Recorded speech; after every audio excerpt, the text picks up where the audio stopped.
Millions of years ago, a piece of Africa drifted off into the Indian Ocean. A strange and isolated world was born. One of the last places on Earth to be colonized by people, Madagascar is an island lost in time. Separated from the continent, species evolved along their own paths. Nearly every plant and animal is unique. Here and there are clues to an early Africa. The famed monkey-like lemurs and the peculiar fossa, which seems to be a cross between a cat and a mongoose. But today, as the human population grows, the traditions of the island people threaten the future of all Madagascar's inhabitants. The island is one of the most endangered habitats on Earth. The plight of the people, the animals, and the plants is now receiving international attention. Madagascar will be an important test case for new and unusual conservation efforts, and the world will be watching. Nature is made possible by the Corporation for Public Broadcasting and by viewers like you.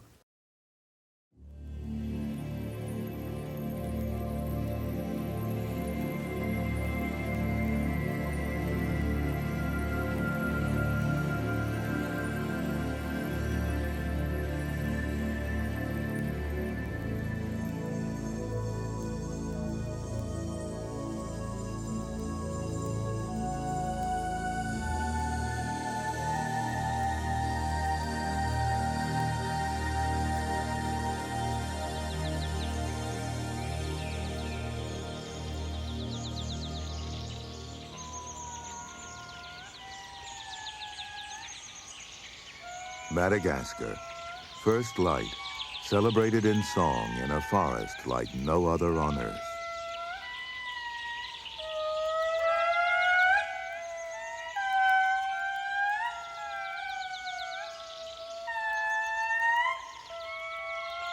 This precious rainforest is the home of the indri, a type of lemur, our distant primate cousin.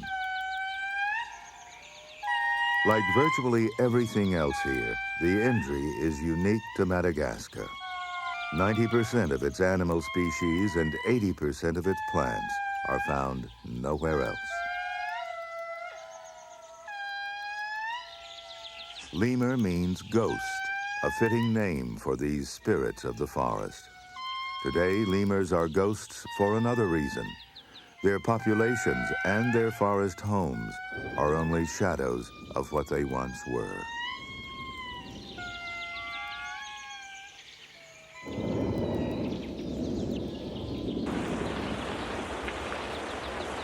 Madagascar is vanishing before our eyes.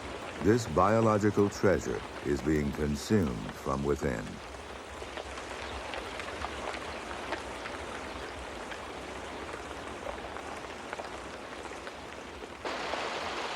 Today, a huge international effort is underway to save the island, a land whose natural riches we are just beginning to discover.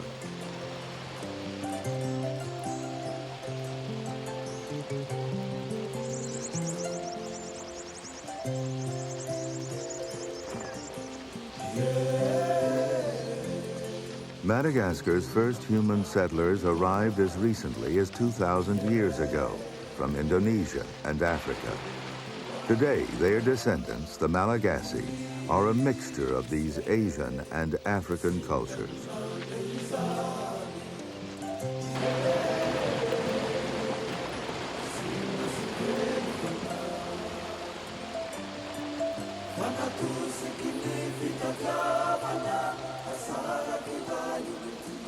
The traditions of their ancestors are still widely practiced. One of these traditions is killing the island. Madagascar is burning to death. Burning clears land for farming, creates pasture for cattle, and turns trees into charcoal. The population has more than doubled since 1950, and as the population has grown, so have the fires. More than a third of Madagascar is slashed and burned every year in an effort to support 11 million people. As the forests turn to ashes, each gust of wind takes with it a piece of living history. For Madagascar is a window into the ancient past. It broke off from Africa nearly 200 million years ago. Its plants and animals evolved on a separate path. Evolutionists joke that if Darwin had visited Madagascar, he would have come up with all his evolutionary theories in 1 week. As one French explorer noted, here you meet bizarre and marvelous forms at every step. He could have been referring to these unusual baobabs, or the cat-like fossa, or perhaps one of the spectacular lemurs. The fossa is a relative of the mongoose.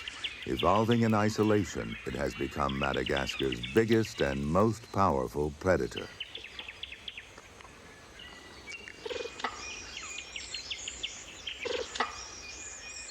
Sifaka lemurs warn each other of the danger.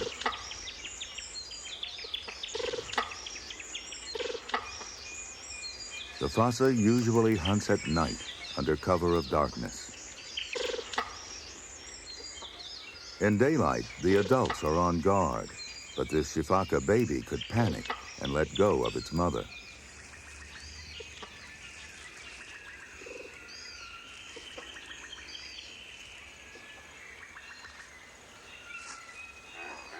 The fossa launches a frontal attack.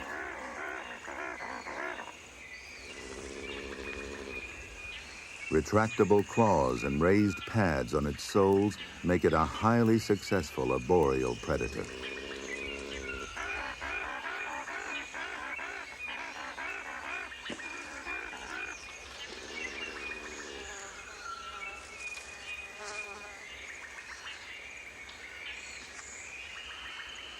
Its acrobatics seem to match the lemur's leap for leap, but the fossa does have its limitations.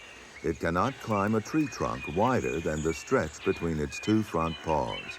A large baobab might as well be a glass wall.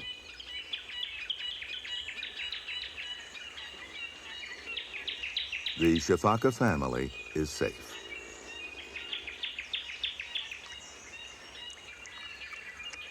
It's now midday and miserably hot. Temperatures in this forest can reach 107 degrees.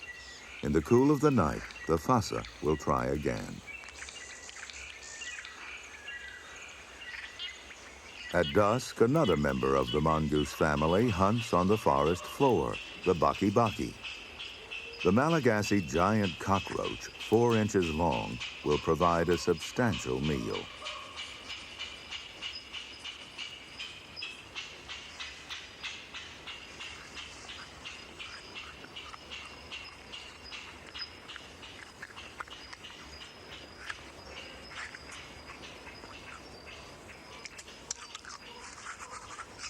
Other giants evolved in Madagascar, though many, like the giant lemurs and the elephant bird, became extinct after human settlement. But some giants remain.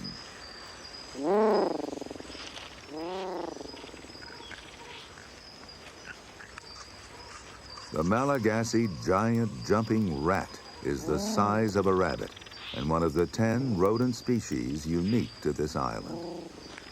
They emerge at night to feed. Each family maintains a system of burrows. After foraging, they must dig the front door again, for they always close the entrance behind them. Latecomers must identify themselves before being allowed back in.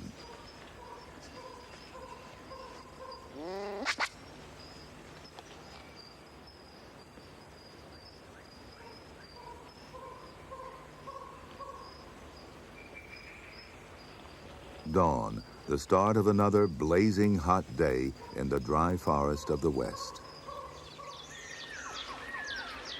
The long dry season has begun. and the few watering holes are drying out. It could be 9 months before it rains again.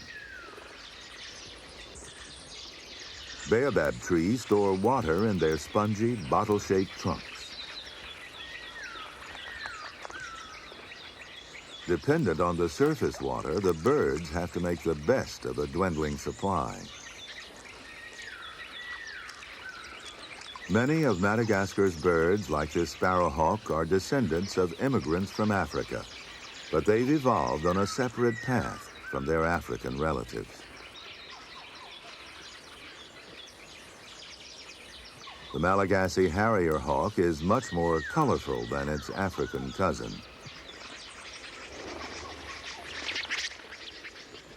The birds now congregate at the lagoon, which has been reduced to a mud puddle.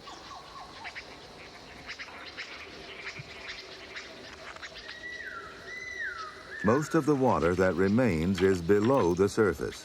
The harrier is not just thirsty, it's hot.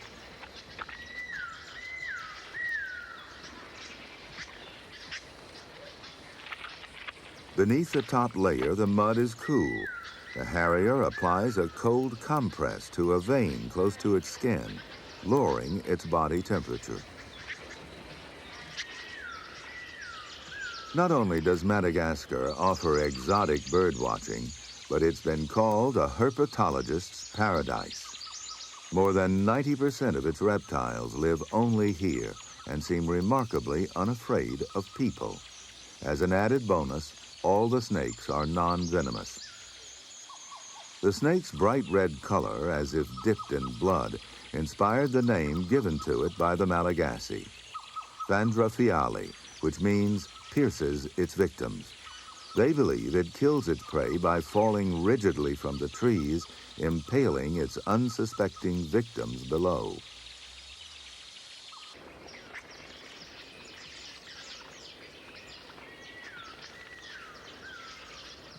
More than half of all the world's chameleon species live in Madagascar, and this one, over 2 feet long, is the largest. Chameleons are harmless, but many Malagasy are terrified of them. They're believed to be the manifestation of human spirits not yet at rest, and are thought to have dark, magical powers.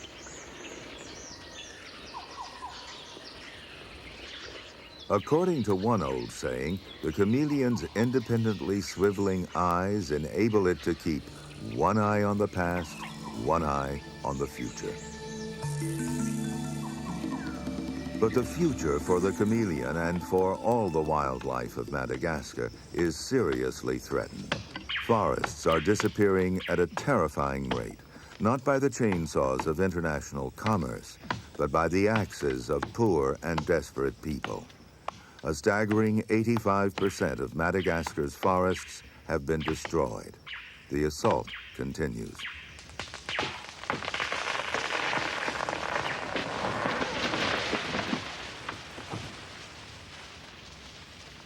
Many conservation groups have focused their attention on this unique island, now listed as one of the 10 most endangered habitats on Earth. Here at Ankarana in the north, these forest guards are being trained by the Worldwide Fund for Nature as part of a 15-year plan to help save what remains.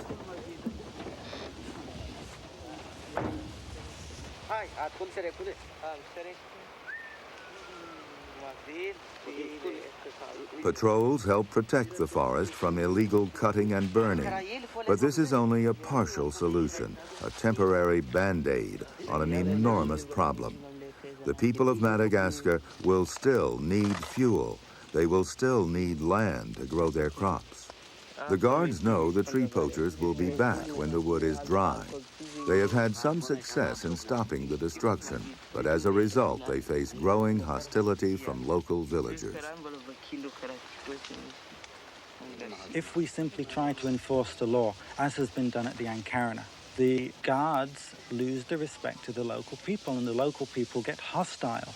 We had to go down to the Ankarana last week to hold a public meeting to explain to people the role of the guards, what their job was, and why they were there. Because The guards said there was an area they could not go into. The local people had been threatening to kill them.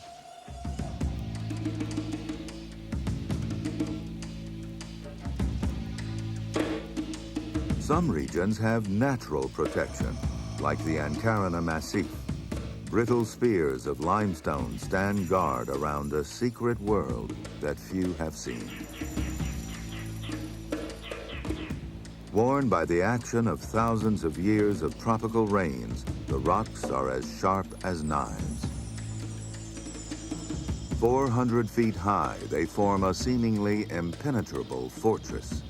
This is one of the most undisturbed places in Madagascar.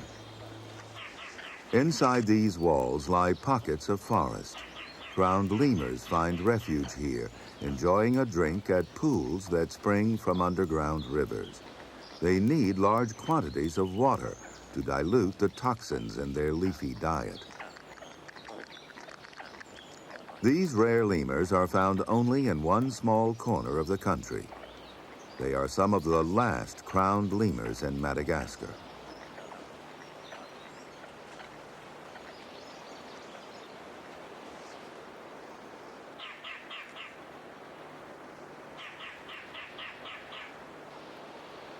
Other wildlife has also found refuge in this fortress. Scientists studying Madagascar's insect world have only just begun to scratch the surface. These are Malagasy flatted bugs, among the most beautiful of their kind in the world. The immature bugs are covered in curled filaments produced by wax glands on their abdomens. The purpose of these filaments isn't clear, but they probably make them unpalatable to birds. In the vulnerable transition to adulthood, their resemblance to hanging flowers is truly amazing. As adults, they're ostentatious, but this is actually another floral disguise. Birds can easily spot individual flatheads, but clusters of them so closely resemble flower petals that often they simply pass them by.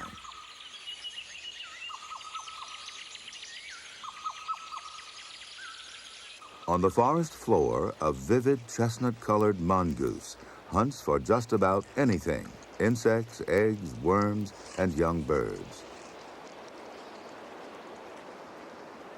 When foraging, the mongoose pokes its nose into every nook and cranny.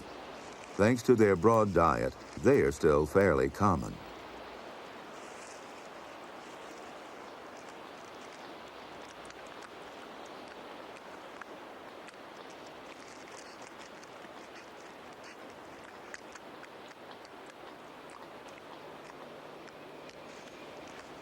Mongoose are famous for attacking snakes, though the size of this boa constrictor discourages even a team effort.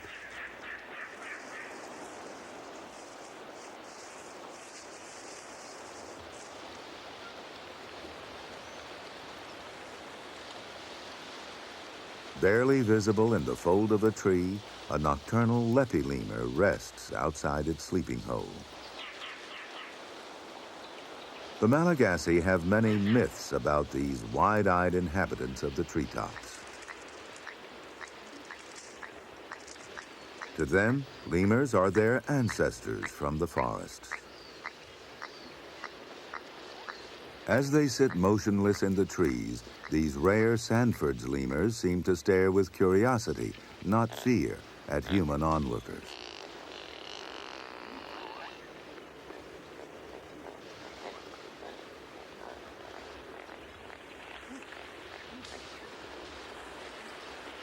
Virtually all the remaining Sanford's lemurs live in the Ankarana, most of them in a place called the Grand Canyon. But even a forest in a canyon isn't safe. A powerful commercial logger has been cutting trees here for years, cleverly and illegally. Une fois, on a attrapé des gens qui coupaient le bois. One day, we caught him cutting the trees without legal permission. We tried to confiscate the logs, but he gave money and gifts to someone in the Water and Forest Directorate to cover it up. Sometimes we still find bulldozers, chainsaws and other materials in the protected forest.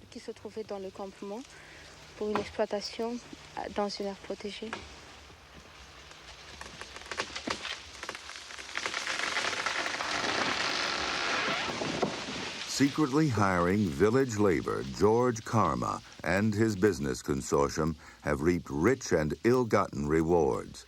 Yet they blame others for the destruction of the forests. People accuse us of being the exploiters of the forest because we have the machinery and the permits. But the truth is, we're not.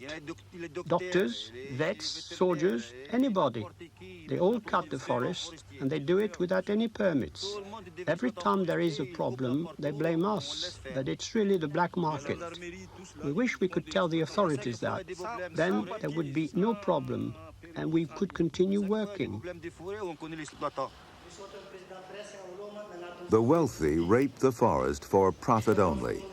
But for the villagers and peasant farmers, tree cutting is a matter of survival.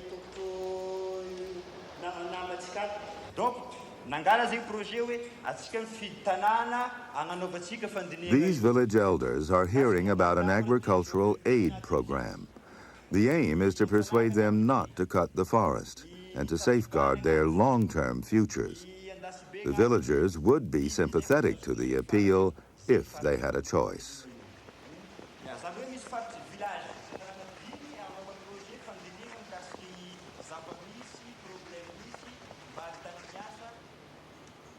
Nearby, there is a protected forest. From the outside, it appears to be intact. But on the inside, hidden by the remaining canopy, is a banana plantation. Farmers are growing their crops here illegally because they have nowhere else to go. A private company with strong government ties called procops appropriated their fields, their only means of survival. The villagers have been forced by procops to farm in secret in order to feed their families. People have been sent to prison because they broke the law by cutting down the trees, but they don't know where to go. They no longer have their fields in the valleys here. They are desperate. They just don't know where to go. They can't go into the valleys because they're now occupied, and they can't go into the forest because it's forbidden to cut down the trees. All across Madagascar, slash-and-burn farming continues to eat away at the forests. Once the farmers were able to move on and allow the soil time to renew itself. Now, there is nowhere to move to. The warning signs of catastrophic erosion cover the hillsides. Officials trying to stop illegal clearing feel helpless. I was frightened by what I saw in terms of slash and burn of the slopes. So I went to see the local authority and I said, how do you allow this slash and burn to take place? And he said, Monsieur, je m'excuse. This morning, just this morning, I have here a farmer, paysan, who told me he has 12 children and he has a very small plot of land which doesn't give him enough food to sustain his family. And he asked me for a permit. Now, what can I do? He said. Shall I condemn that family to death?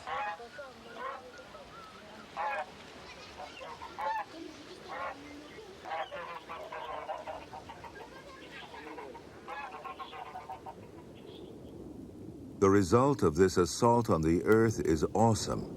In the highlands of Madagascar, this is a common sight. As far as the eye can see, a devastated landscape where the hills have collapsed.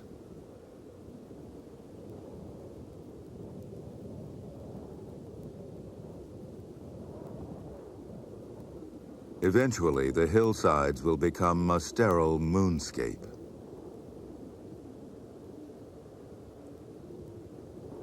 Without trees, there's nothing to stop the ruinous mudslides. As the red clay is washed from the hillsides, it clogs Madagascar's streams and rivers. A torrent of red water crashes down towards the ocean. Astronauts have even noted a red ring around the island from space.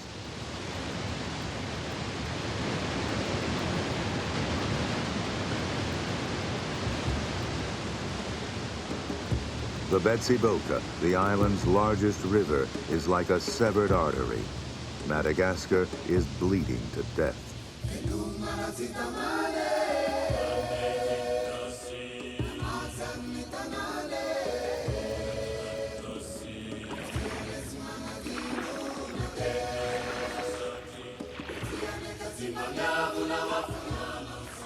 The fishermen of the Betsiboka Delta have become accustomed to working in these permanently reddened waters. Nearby, fishing trawlers marooned on the silt are now relics of the past. It's as if time is going backwards here. High-technology vessels displaced by the small, age-old outriggers of the local fishermen.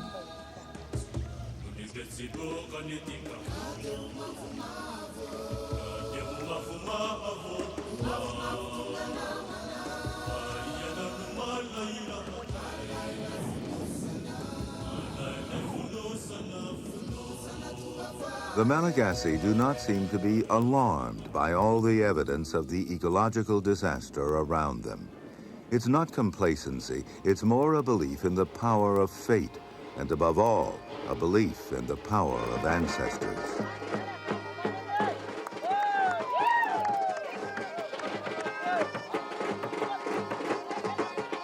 This festival of the dead is called a famadian, a turning of the bones. For these villagers, the spirits of their ancestors are still part of the living community. They believe that all problems, including natural disasters, can be solved by drawing on the power of the spirit world.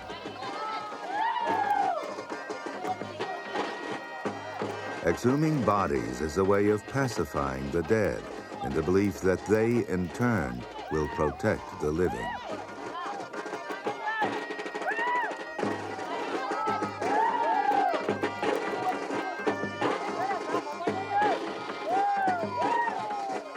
Amid a carnival atmosphere, the bodies are shrouded in white ceremonial cloth. In a culture where human spirits never die, the concept of a dying natural world is difficult to grasp.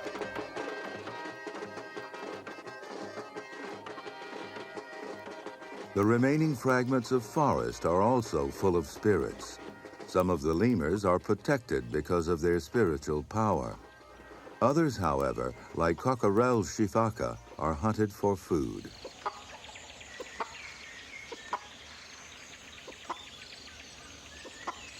Madagascar is a world of mythic beasts and the spirits of the dead. But it is also a developing country. Necessity has made the people cut their natural world almost to the heart. But it is hoped there may be a choice.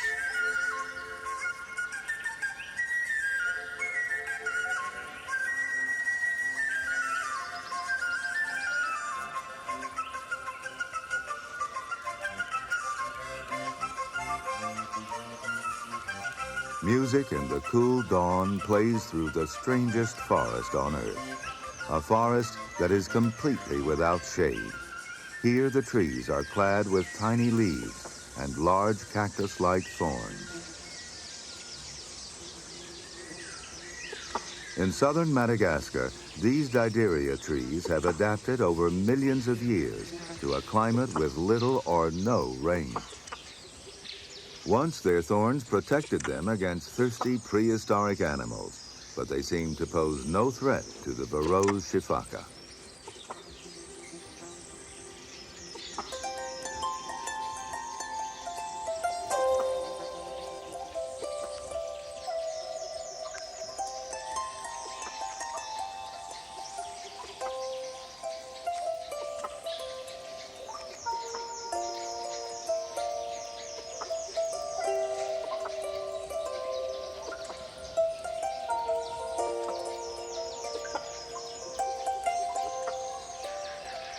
The acrobats of this spiny desert, the sifakas leap between the thorny trees without injury. They do not have specially hardened hands or feet.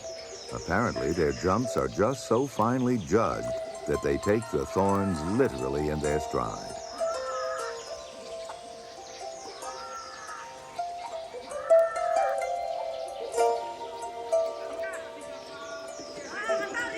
This forest is armored against animals now long extinct, but the trees have no defense against people. These are Antandroy villagers. For centuries, they have lived among these strange trees. Their name means people of the thorns, but now they are destroying their homeland for charcoal.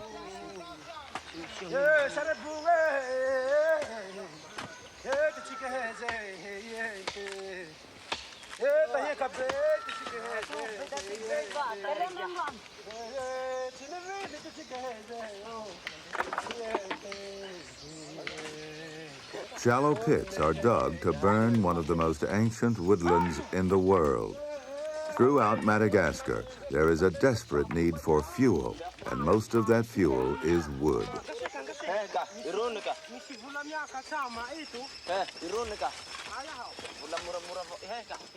As the island's population has grown, so too has the demand for charcoal. It's now produced in larger and larger quantities, then packed and transported to towns many miles away.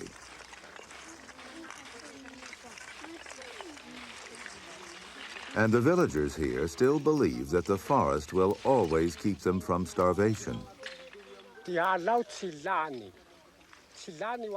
No, the forest will never come to an end.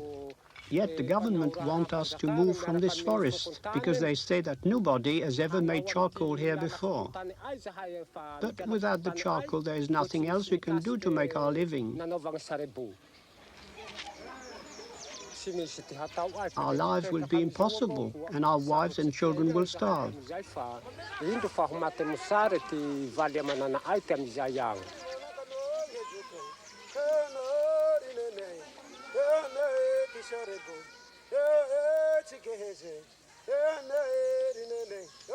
A Malagasy proverb says that the forests, like true love, are without end, but the evidence tells a different story.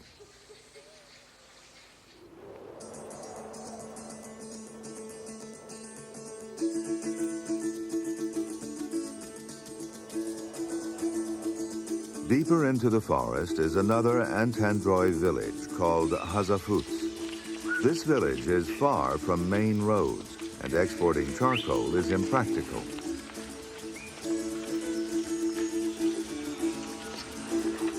The people of Hazafuts keep cattle, but they eat meat only on important ritual occasions. Their lives are ruled by fadi, or taboo. This forbids them from eating many of the wild animals.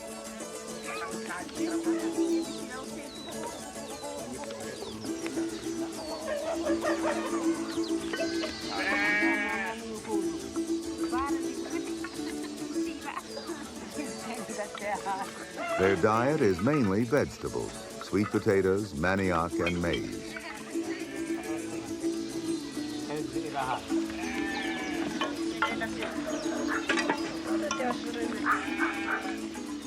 So far, the forest around their village remains largely intact. In contrast, most of the country's forests have been lost. Yet even in the deforested areas, Madagascar is still capable of remarkable surprises.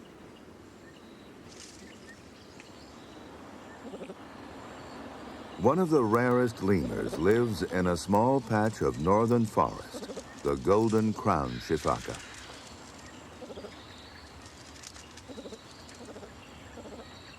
Until 1989, no one recognized that this lemur was a separate species. It has never been filmed before.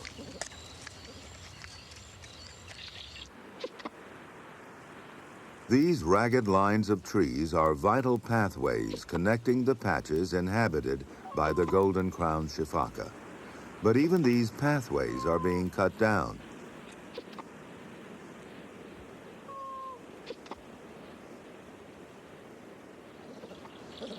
The sifaka groups live in separate patches, but to ensure the survival of the species, the groups need to interbreed.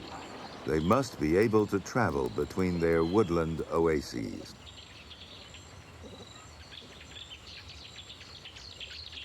The Malagasy buzzard is unlikely to seize an adult lemur.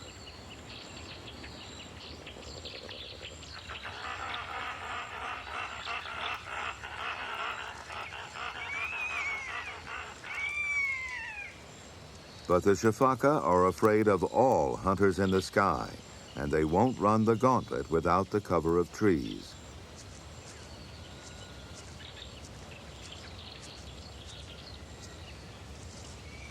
These sifaka have been discovered just in the nick of time.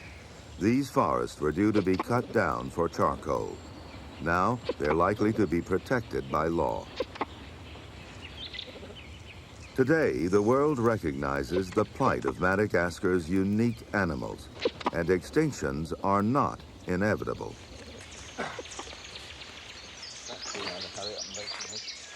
A small group led by scientist Don Reed is working to save a species that has been hunted even closer to the edge of extinction, the plowshare tortoise. This breeding program received Malagasy and international support at a time when only 30 animals remained. Plowshare tortoises get their name from the prong that juts out from the bottom of their shell. The prong can be used as a weapon to drive off rival males.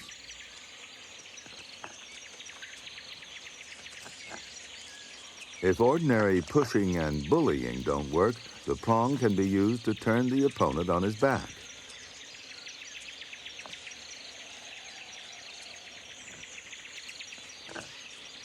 This time, though, the loser knows there's no contest and moves away to avoid being tipped over.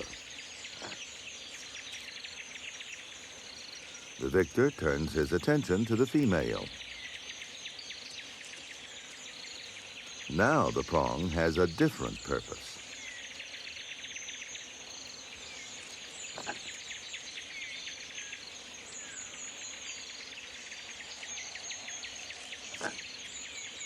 This aggressive behavior is competition to another male, but it's courtship to a female.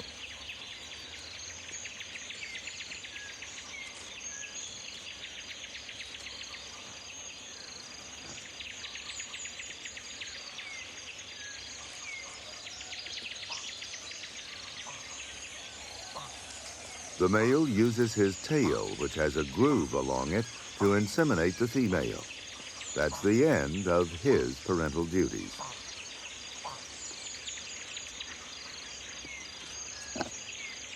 The female will bury her eggs. The surface of the nest will be baked hard by the sun. This keeps the eggs safe from predators, but it brings other problems. Sometimes the rains come very late here, as they have this year. We're still waiting for it to rain. It should have rained about a fortnight ago, and we've had virtually nothing. So we've had to water the nests, because when the temperatures get above 40 degrees, those sort of temperatures for any length of time can be critical for tortoises. It could kill the babies. We found in our first or multiple nesting season that the babies may hatch out of the eggs but can't leave the ground because the ground is too hard for them to dig their way up. Opening the nest helped to save all the babies. In fact, we saved all our babies last year that could be saved.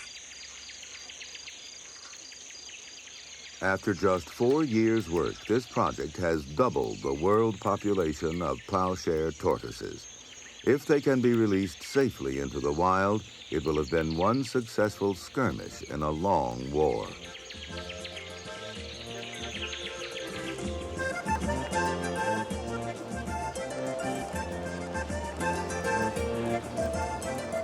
In Madagascar's capital, Antananarivo, the busy market is the starting point for a battle against another kind of extinction. Botanist Nat Kwanzaa is looking for clues to some of the forest's most closely guarded secrets. Among the herb stalls is ancient folk knowledge about the forest as a source of medicine. For example, the leaves of the rosy periwinkle, found only in Madagascar, have been used to fight 2 types of cancer, childhood leukemia, and Hodgkin's disease. Avocado. It is for abortion. For abortion. Avocado. No one knows what other secrets could be found here. But in modern Madagascar, the people's collective memory of these medicinal cures is starting to fade, and soon it could be lost forever. Most of this information on the uses of the plants are passed on from generation to generation. And in the course of doing this work, we came across an elderly person, and he didn't know anything about medicinal plants, which to me was a bit strange. So I said, how come? He said, my father died before he could teach me. So there is that chance. If we don't document the information, we might lose it.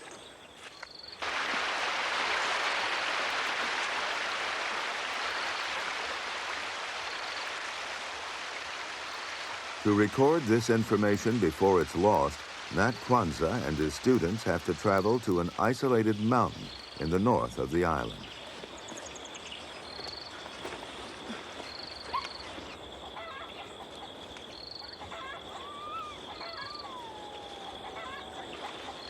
Perched on the mountaintop is a tiny village. This is the family home of Undranala, an ambiash or medicine man. With the knowledge handed down through generations, Undranala knows much more about this forest than any trained botanist. Almost all of his cures are unknown to Western science. This is a forest pharmacy, one of Madagascar's greatest untapped natural resources. Today, projects are underway to help the Malagasy people reap the financial rewards of these drugs. This would be one way of using the forests without destroying them.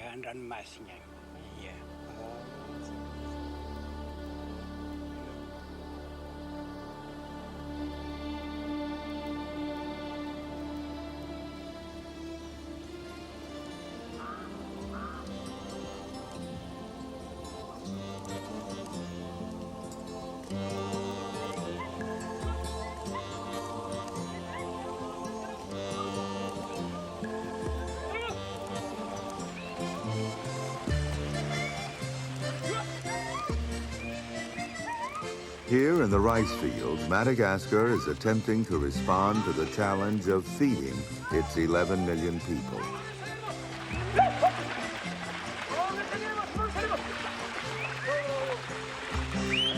This country leads the world in per capita rice consumption.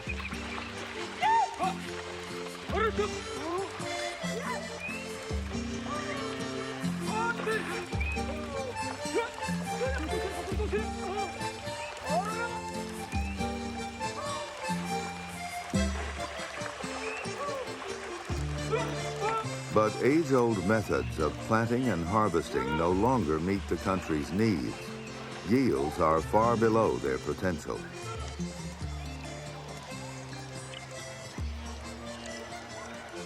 Development projects have provided funds to improve rice farming throughout the country.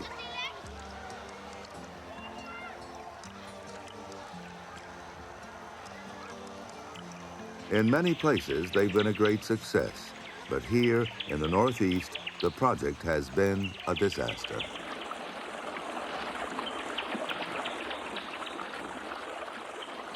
Pumps and sluices were provided to direct the flow of water around the paddy fields.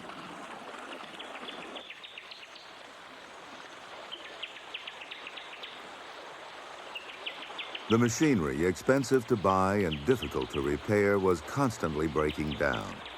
This was not because they were poorly made, but because they were clogged with silt.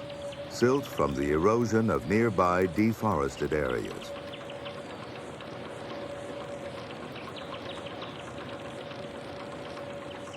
Without the pumps, the farmers could not grow rice. If the erosion isn't curtailed, there is little to gain from all the money being spent here. The funders are now reconsidering before they spend any more on this project. Once again, slash and burn takes its toll.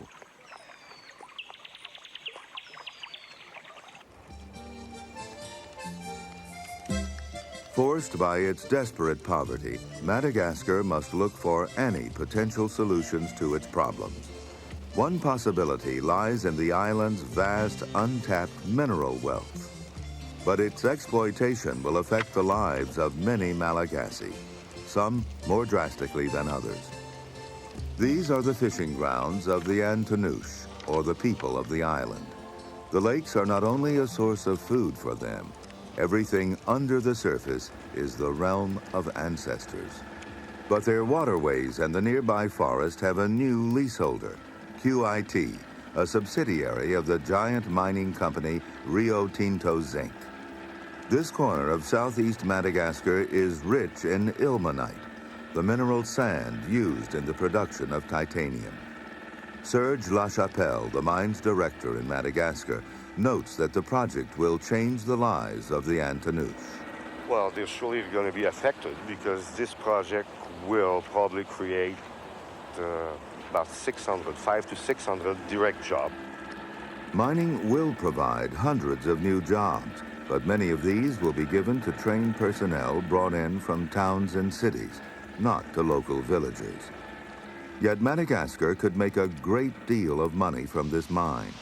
The questions then are how much will filter down to the poor, and what will be the impact of such a massive environmental assault. This will be the site of an industrial harbor. Its development will wipe out the sacred Antanouche fishing grounds.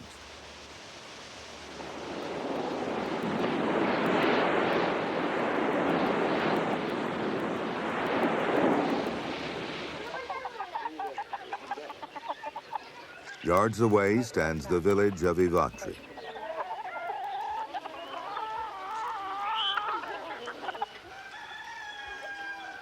The villagers say they're afraid of the mining company, and an incident at a nearby sacred site has increased their suspicions.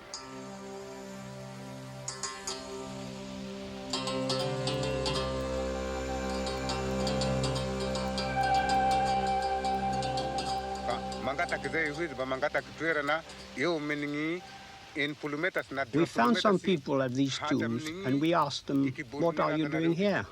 They said they were from the mining company and they wanted 50 or 60 meters of land, including where our tombs were. They asked us what we wanted in return, but we told them they were treading on our tombs and so they would have to make a sacrifice and kill a cow. We didn't want them to come here, but we are afraid because they were white. The mine will also cut through this rare sand dune forest. QIT claims they will more than restore it, but for a unique forest like this, that is nearly impossible. We could replant it as it is, but I believe that people will want us to put trees on.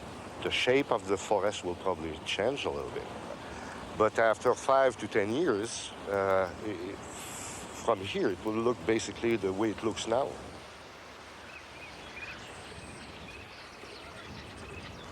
The animals, like this boa constrictor, will also be in the way of the mine. An environmental impact study is now underway. A final decision on whether the mine will be approved has not yet been made.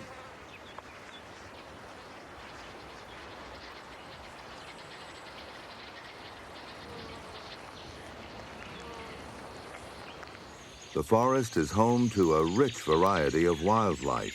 No one knows how many species will be lost by the destruction of forests here. Some species, like this chameleon, can be found throughout Madagascar.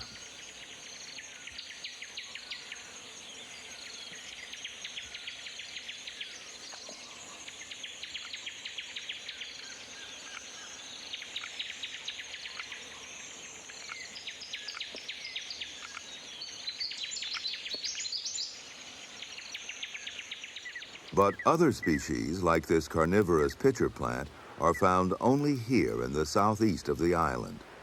The sandy soils provide little nutrition, but that's taken care of by the animals lured to their deaths.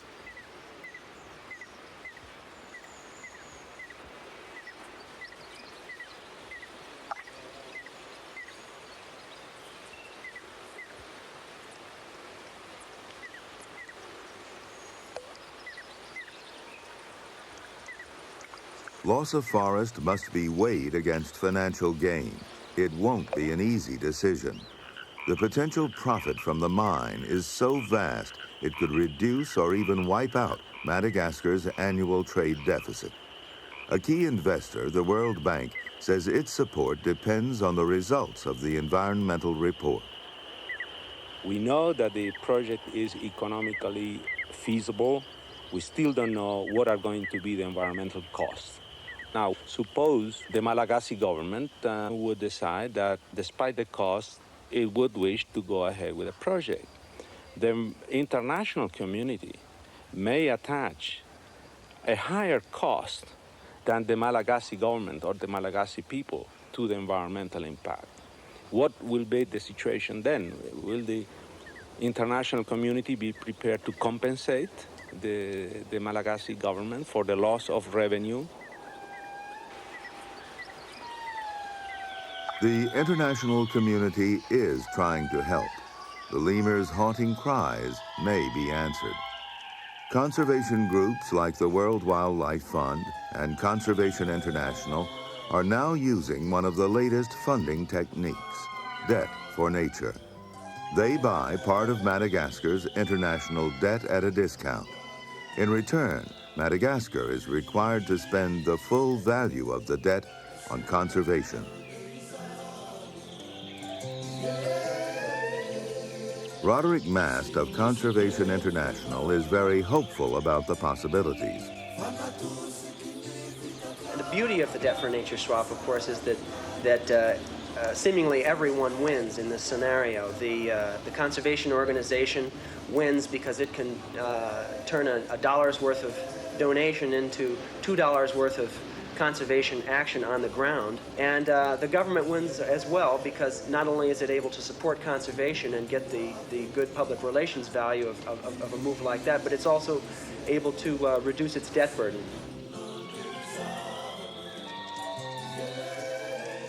Conservation projects now focus on more than just preserving wildlands. Funds are spent on the villagers as well, developing new farming techniques, hiring them as guards and guides, and providing them with alternative fuels. Madagascar's crisis is not just an environmental one, but a social one as well. All efforts to save its wildlife must consider the needs of its people.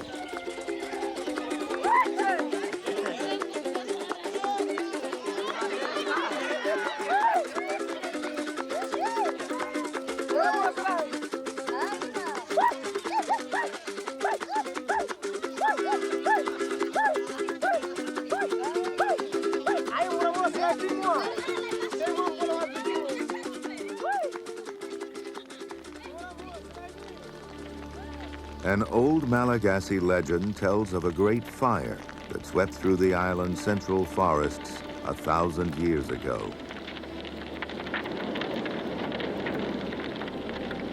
Today, the fire still rages.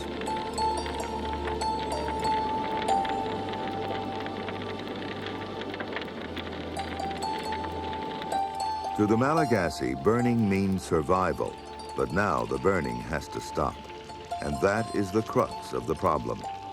At the present rate of destruction, the forests will be gone in 30 to 40 years. The Malagasy may lose their future, and the world may lose more than 200,000 species.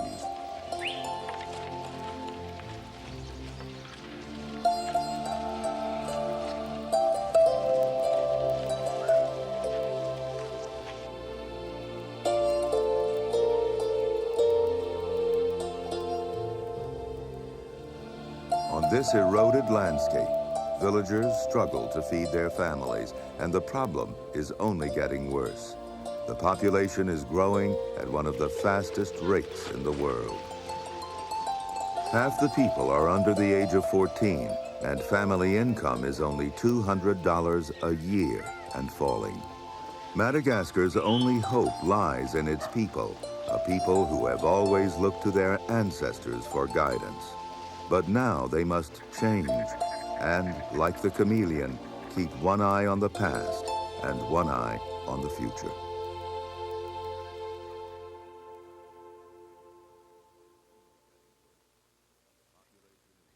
Nature is made possible by the Corporation for Public Broadcasting and by viewers like you.